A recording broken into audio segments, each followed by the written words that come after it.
I'm sorry that we can't be with you in school until after half term, but I'm going to read you a story from the Bible. I'm Alison. Some of you may remember me. Today's story is about a famous person in the Bible. He was the son of Isaac, who we may have heard about in the previous story. Let's open the book and read Joseph the Dreamer. Jacob had 12 sons. That's right, 12. His favourite son was Joseph. Jacob spoilt Joseph. He used to give him special gifts. One of the gifts was a coat decorated with many colours. It had greens, it had blues, it had white, it had all the beautiful colours, and Joseph was the only one who had such a coat, not his brothers. Of course, the older brothers didn't like this one bit, but even more, they hated Joseph for his dreams. "I had a dream last night," boasted Joseph. "Oh no," groaned the brothers. "I dreamt we were all bunches of wheat, and guess what happened? Your bundles of wheat bowed down and worshipped mine." "And I had another dream," bragged Joseph. "Oh, go on," said his brothers, sighing. "I dreamt we were all stars, and guess what? Your star bowed down to mine just as if I were your king."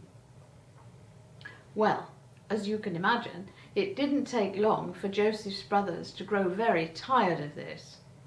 But that's still no excuse for what they did next. The next time they were out of their father's sight, they grabbed Joseph, tore off his wonderful colourful coat, and dropped him down a dry well. They were just about to kill him, in fact, when they spotted a cloud of dust at the edge of the hill. This was a band of traders going to Egypt with camels loaded with goods to sell. Why should we kill Joseph when we could sell him to these traders?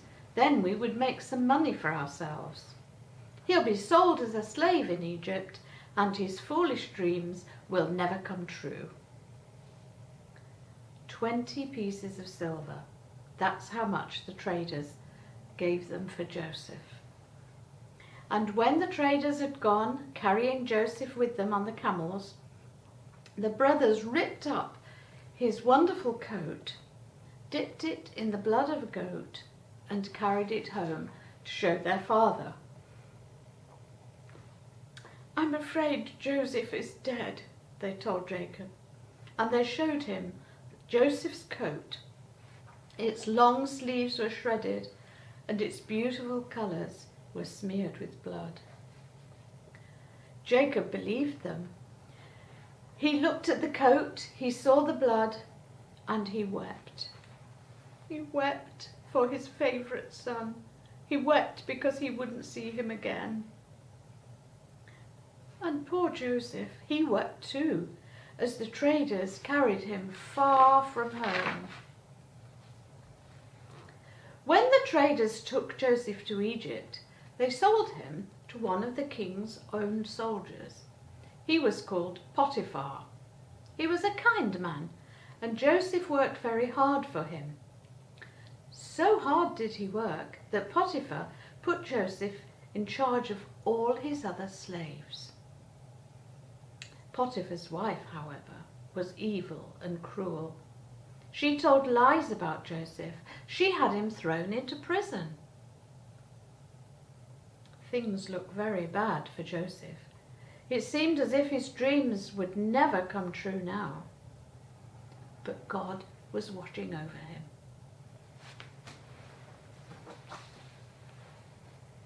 Poor Joseph. He really was hated by his brothers, but he was a bit of a pest, wasn't he? He was carried off to a strange country, and now he's a prisoner. What do you think will happen next? We'll find out the next part of the Joseph story next time. Joseph's brothers were so jealous that they behaved really badly. Do you ever feel jealous when someone has something you want? Do you ever feel jealous of your brother or sister or friend? Maybe you've got something that other people are jealous of. Close your eyes and think of something that you could share with your friends.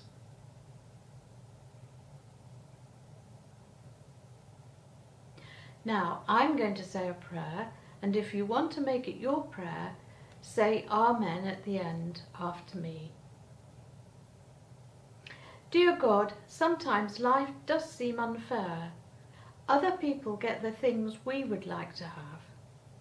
Please help us not to be jealous like Joseph's brothers were, but to be thankful for all the good things we already have.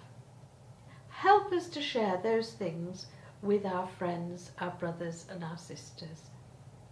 Amen. Can you remember the Lord's Prayer? Let's say that together. Our Father, who art in heaven, hallowed be your name.